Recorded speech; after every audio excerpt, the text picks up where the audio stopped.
the picture din.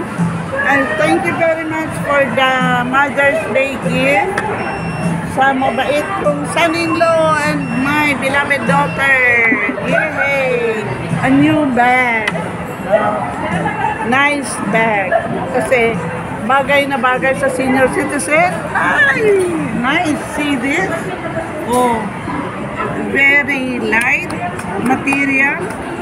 Very not so heavy, very convenient and very matibay kasi maganda ang kanyang handle, adjustable, at saka maluwag pa, at saka very convenient. Pagbukas mo, kitang-kita mo lahat ng bagay-bagay na kailangan mo. Yay! Thank you so much, Lord!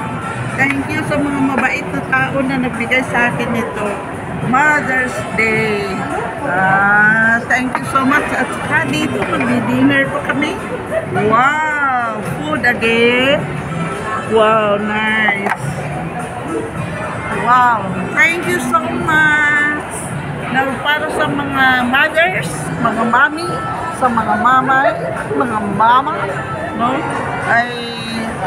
We deserve to be happy because marami nagmamahal sa atin, yung ating mga anak, yung ating kung mayroon ay hindi naman mga my son-in-law, mabait.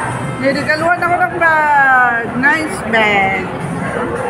Thank you Mario, thank you Anne for the gift. Bye bye, God bless us all. Mga mami, be happy!